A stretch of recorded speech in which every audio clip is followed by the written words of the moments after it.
Bueno, les quiero hacer el primer video de introducción a lo que vamos a estar viendo y que va a haber una combinación de lo que es entre historia y cómo se fue desarrollando la educación en nuestro país. Esa es la idea.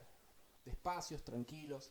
Vamos a ir reflotando algunas historias o algunos conocimientos que ustedes ya tienen.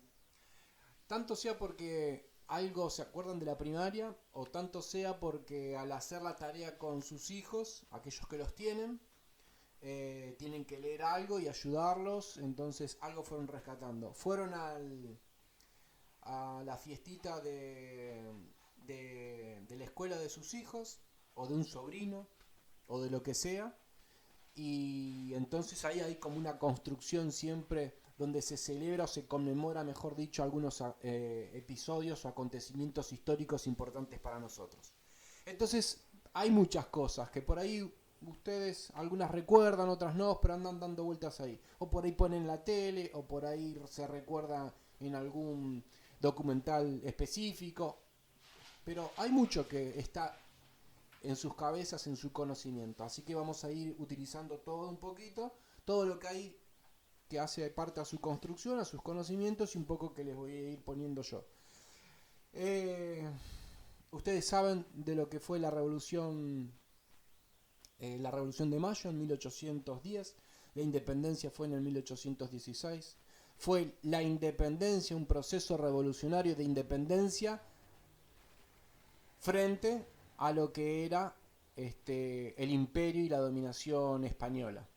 Un imperio y una dominación que tenía una fractura, que se venía en retroceso, que venía desmoronándose. Entonces los criollos, aquellos que se habían instruido ya en algunas ideas, algunos podían haber ido a la universidad del Altiplano, de Cuyo, que era en Bolivia, otros habían estudiado acá de manera autónoma, otros los habían mandado a estudiar a Europa, las clases populares que existían en ese momento y algunos militares. Todo eso era ya el sujeto, ese sujeto era denominado criollo, que era el que era autóctono, que podía haber sido hijo de españoles, pero que ya es nacido acá. Después estaban los mestizos, que eran la cruza de quienes eran españoles con criollos.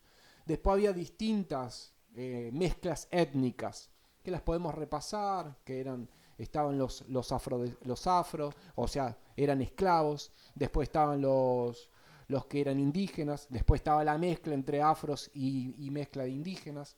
Bueno, todo eso era eh, el colorido, las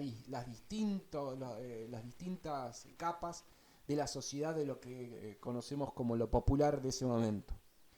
Todo eso sufría la opresión económica, política, cultural de lo que era el Imperio Español. En determinado momento, al retroceso de ese imperio, una parte de estos criollos ven el momento para independizarse. Y esto no es un día, una decisión y un momento, sino de que todo siempre es un proceso. Entonces, cuando empieza ese proceso, se dice que empieza ese proceso de liberación del Imperio Español en lo que fue el rechazo a las invasiones inglesas. Hubo dos invasiones inglesas que fueron resistidas por lo popular y no por el ejército oficial español. Entonces ahí hubo una pérdida de autoridad de lo que era la colonia española, las autoridades españolas, el virreinato español, por lo cual hay y la gente y el popular, todos estos sujetos sociales que yo mencioné anteriormente, se armaron para resistir la penetración del imperio inglés.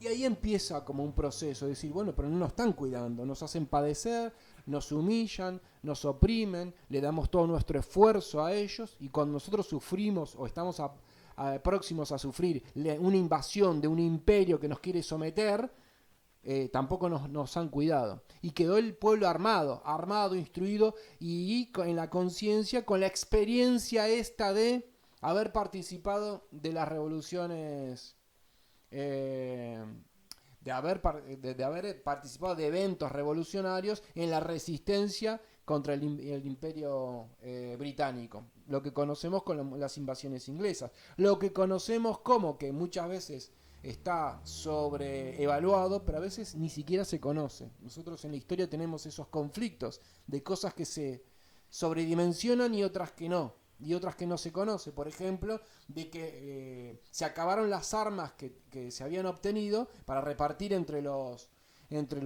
patriotas, entre los criollos, y entonces una parte de la población amotinada en los techos resistió tirando baldes de agua hirviendo con aceite. Entonces iban las tropas entre los pasillos, pegados a las construcciones, ¿no?, de las paredes, buscando y para enfrentarse con las tropas criollas, y de arriba le tiraban, y bueno, y eso fue un elemento importantísimo. Fue guerrilla urbana, fue lo que hoy se conocería como guerrilla urbana. Entonces hay una parte de la población que es partícipe de esa fractura de dominación contra el imperio español y contra la lucha contra el imperio británico, y después se empieza a hacer como el caldo de cultivo para rebelarse contra las autoridades del imperio español, que así lo hacen y así se lleva a cabo, y eso termina en un triunfo, y eso es un episodio revolucionario. ¿Qué es una revolución? Tendríamos que ver. La gente, desde que es gente, los pueblos de que son pueblos, viven haciendo revoluciones. Y una revolución no es un evento, no es una jornada violenta, es algo, un episodio que cambia la historia, la reevoluciona, y todo aquello que aconteció de una manera determinada jamás vuelve a sucederse como hasta ese momento. Todo evento revolucionario tiene que cambiar las formas de dominación, de convivencia, cambia todos los patrones culturales, y eso es lo que se denomina revolucionario. Puede haber insurrecciones, puede haber jornadas de protesta, puede haber eventos de todo tipo, pero una revolución es cuando te cambia las formas en que la gente vive o vivía hasta ese momento, desde lo económico, lo político y lo cultural, o alguna de esas tres. Lo que pasó en la Revolución de Mayo, que hay toda una discusión, inclusive muy interesante, no sé si a ustedes les va a interesar, es si realmente lo que nosotros denominamos como Revolución de Mayo realmente lo fue. Pero bueno, lo fue porque hubo una gesta importante y las formas de dominación cambiaron justamente en ese proceso, en esos eventos.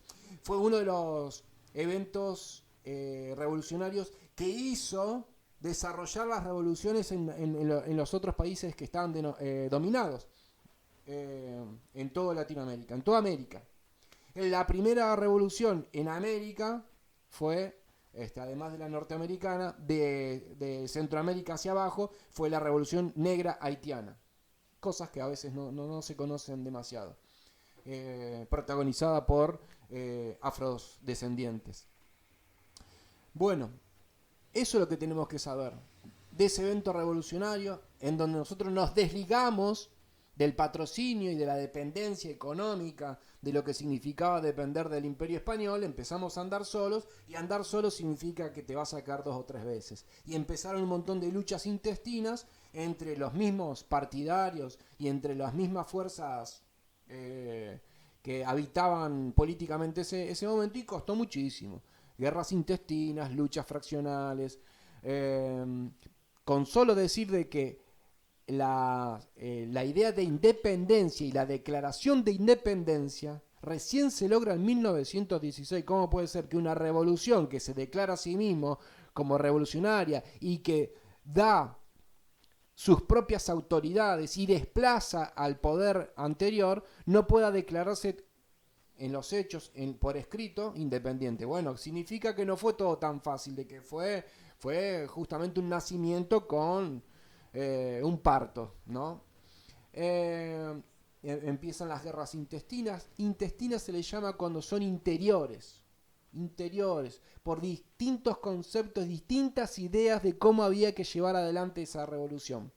o ese proceso independiente. Algunos querían retroceder y caer en las manos de otro imperio y dicen, pero vayamos al imperio portugués, al imperio inglés, acomodémonos con fulanito, y los otros sectores decían, no, si nos independizamos es solos y para siempre y nunca más.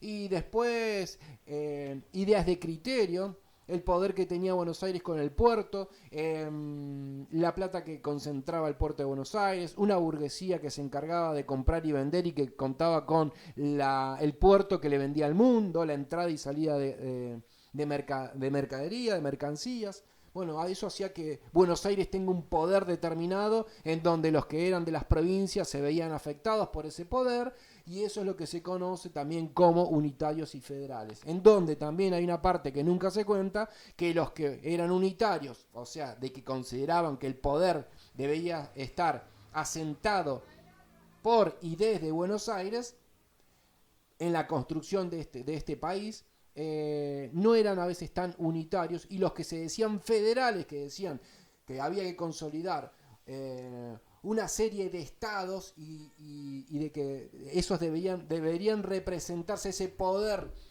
general debía representar los intereses de todas las provincias. Aquellos que se decían federales tampoco eran muchas veces tan federales, y es uno de los debates que hoy tenemos hoy por hoy.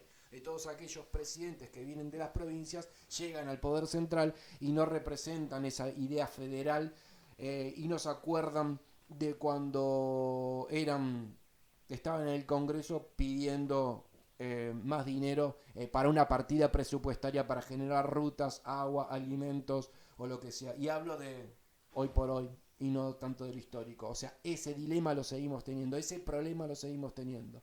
Bueno, entonces así llegamos con esas guerras entre nosotros mismos. Tengo que achicar porque esto tampoco es historia, pero está cruzado por la historia. Y así llegamos a 1880. Y ahí les puse un texto que es el proyecto del 80. ¿Quiénes eran? ¿Quiénes los comandaban? ¿Qué se discutía? ¿Hacia dónde estaban mirando? Estaban mirando hacia un tipo de sociedad. ¿Cuál era la sociedad? Que nos llevaban ya 200 años, era la sociedad europea. ¿Y cómo se denominaba esa sociedad europea? Esa sociedad europea ya estaba parada arriba de lo que son las formas del capitalismo, que es un sistema político, cultural y económico. Que ese sistema político, cultural y económico había desplazado, y ahí se produjeron revoluciones, y en función del hecho de haber realizado esas revoluciones en Europa, nos llevaban 200 años el mundo europeo, en todo sentido. Pero ellos habían generado sus revoluciones contra otro modelo, otro sistema social, que era el sistema feudal. Cuando llegan los imperios acá a colonizar todos los territorios americanos, llegan bajo la órbita de las monarquías, el poder concentrado en reyes, donde la Iglesia Católica tenía un poder determinado, donde existía la forma económica, era el feudalismo. Tenemos que ir repasando, está bueno también. Y si no lo escucharon nunca, lo vamos a ir viendo.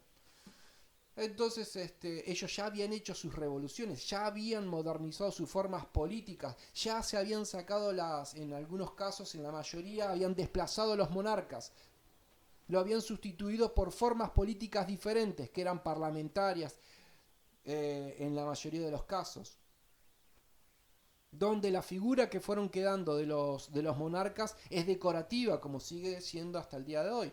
Son rémoras, son pequeños sedimentos históricos que van quedando, por eso existen todavía las monarquías, pero no tienen injerencia política determinante en los países que existen. Son decorativas, producto de su construcción histórica, de su devenir histórico, de su paso histórico. Bueno, nosotros no venimos de eso, nosotros somos herencia de todo esto, pero en un proceso en el cual nosotros nos desligamos de esa forma, donde ya se estaba cayendo ese mundo europeo feudal, gobernado por reyes, por condes, por ducados, etcétera, etcétera, etcétera, donde el fuerte de la producción estaba en el trabajo rural. El capitalismo trae otra lógica del trabajo, de la producción de bienes mediante los nuevos inventos que se llevaron adelante por medio de la revolución industrial. La invención de la máquina de vapor y la máquina de vapor que podía generar la fundición de metales para hacer productos y hacer las distintas máquinas a su vez que posibiliten hacer elementos, bienes, mercaderías, pero por miles, por cientos. Ya se quedó atrás el momento en donde se hacía un pantalón por medio del artesanado en talleres, sino que ahora se van a empezar a hacer los bienes, zapatos, camisas, pantalones, cinturones, todo lo que se imaginen, todo lo que existían en la época de bienes consumibles, etcétera, etcétera, etcétera, de cambio que se necesitaban incorporar. Bueno, ella cambia toda esa forma, por eso es una revolución industrial, se denomina la revolución industrial, porque cambia de una vez para siempre la forma en que nosotros producimos las mercaderías. Las producimos mediante las fábricas y el trabajo se va del campo, se muda a las fábricas y al mudarse en las fábricas se lo hace en ciudades, se van formando ciudades y ya el trabajo que antes era artesanal, que era en talleres y por familias que nacían zapateros y morían zapateros y de generación en generación iban transmitiendo ese saber, ahora ese trabajo ya no se maneja por medio del artesanado, sino que va a parar a la fábrica. Ese mundo que antes era artesanal y en el campo esencialmente, ahora va a ser mediante la fábrica. Pero para todo eso fue acompañado de formas políticas. Ya no era un rey, sino de que era un parlamento. Y existía una división de poderes, se creó una justicia, se creó un poder legislativo parlamentario en donde algunos sectores económicos podían acceder a la discusión de qué hacer frente a distintas cuestiones de la sociedad. Y en algunos casos la figura ejecutora del poder, ¿no? Ahí nace la división de poderes que conocemos hoy. Bueno, eso es la forma política. Nosotros en 1880 tuvimos que parar la pelota, nuestros líderes, nuestras élites políticas pararon la pelota y dijeron, ¿qué hacemos? ¿Hacia dónde miramos? Miremos hacia Estados Unidos, miremos hacia Europa. Ese mundo, ese formato económico tenemos que copiar. Esa era la discusión del momento. No, era la discusión más fuerte. Todos abogaban, todos pedían. La discusión de las élites políticas y de los dueños y que manejaban la producción en Argentina estaban mirando el mundo, ese mundo político y económico. Y el mundo económico, cuando se transforma en un sistema, se transforma a nivel mundial. Y a nivel local, los países se tienen que acomodar en función de ese mapa económico y político. ¿Cómo te puedes salir de ese esquema? En el feudalismo era el formato económico era feudal. En el medioevo, lo que se denomina el medioevo, el formato económico era el feudalismo. Esta forma de producir en el campo mediante un poder político que era las monarquías. Bueno, eso fue el proyecto del 80 y ahí se empiezan a definir pasos a dar para hacer sociedades capitalistas. ¿Quiénes eran en ese momento los habitantes en 1880 de Argentina? Que ya tenía nombre de Argentina, que ya tenía sus partidos políticos. Bueno, ¿quién eran? ¿Cómo era esa sociedad? Eran los primeros inmigrantes que vinieron por la necesidad de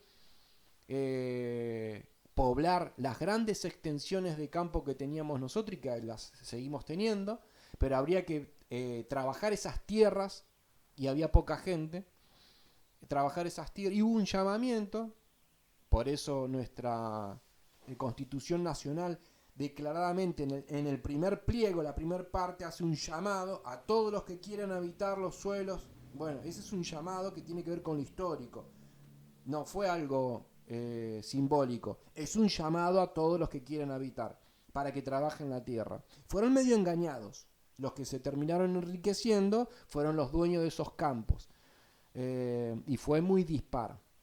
Y ahí hubo una construcción. ¿Quiénes eran los habitantes de ese momento? Eran aquellos inmigrantes que venían con experiencia de trabajar en tierras que finalmente eran muy distintas a las tierras del sur o a las tierras argentinas o a las tierras del norte o las tierras de la Pampa argentina a las tierras que venían de habitar ellos.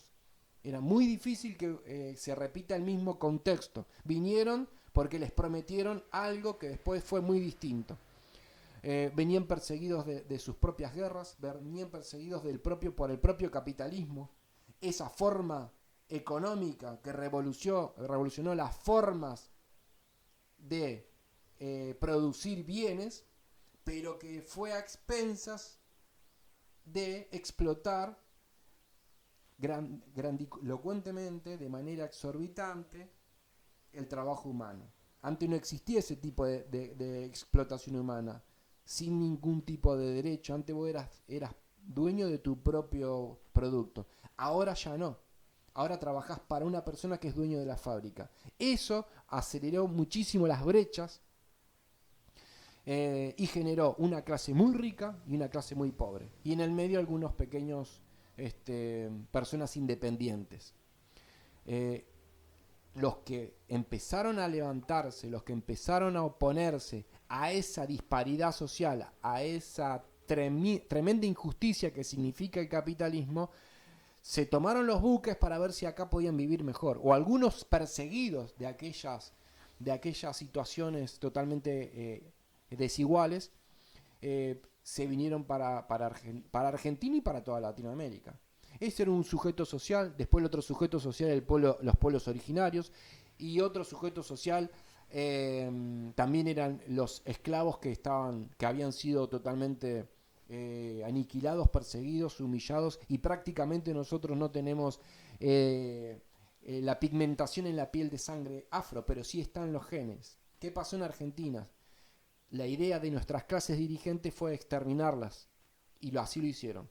A nivel genético nosotros tenemos, y hay estudios nuevos sobre la descendencia afro, que dicen de que tenemos un 60%, todos nosotros, vos, yo, todos, aunque parecemos blanquitos así, tenemos una descendencia del 60% descendencia afro. Pero ¿qué pasó que no se notó en la piel? Bueno, algo pasó, y no pasó interno, fue externo, fue una represión y un aniquilamiento de los pueblos originarios y de las comunidades afro. Distinto a Brasil, que eso terminó imperando y prima, y hasta por ahí nomás, porque algunos sociólogos, incluso historiadores y demás, dicen de que no es tanto, debería haber más. O vas a Uruguay y el afro es mucho más del común. Vas a Colombia, vas a Perú y el afro está como mucho más presente. ¿Qué pasó en Argentina? Esas son las cosas que tenemos que ir preguntándonos. ¿Por qué? Si somos todos del mismo origen y vino la misma cantidad enorme de afros que han sido traídos de África para hacer los trabajos que necesitaban, trabajo de explotación humana, para que ellos se lleven los bienes hacia Europa.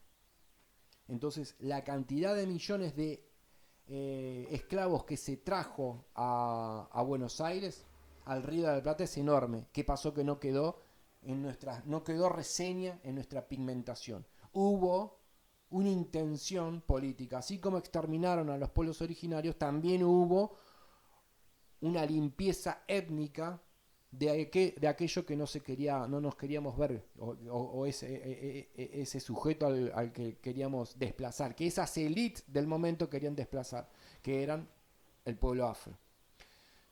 Esos eran los sujetos, y el nuevo sujeto social, que era el gaucho argentino, que era una persona que vivía escapando tal vez, o por ahí era una persona de campo, de trabajo rural. Muchas veces eran perseguidos que no querían ingresar al ejército, porque el ejército se inventó, además de combatir cuidar la línea de frontera y combatir en luchas intestinas, estas luchas de provincia contra provincia o de provincia contra el gobierno nacional.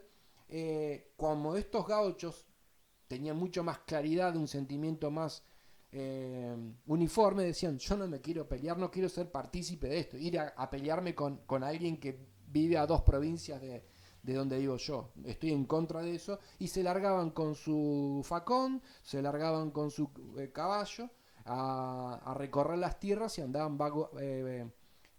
rondando libres, escapando del ejército, escapando de todo poder estatal, porque no querían vivir bajo las leyes de esta nueva idea de sujeto social. Algo tenías que hacer, pero obligado al servicio de un nuevo mapa económico y político, que era ser trabajador de los pocos terratenientes, de los pocos propietarios de las tierras, de las grandes extensiones de tierra. Tenías que ser trabajador, bueno, el gaucho era eso, o era libre, tratando de escapar del ejército, que eran obligados, y era un elemento de disciplinamiento social, y el otro era trabajar en las largas jornadas al servicio de los grandes terratenientes de sol a sol. Los únicos que se desarrollaban económicamente eran justamente estos pequeños propietarios. Bueno, eso es, así llegamos más o menos brevemente, y no, aunque parezca que es un video largo, así llegamos a 1880. Ahora vamos a ver qué es lo que pasó en 1880.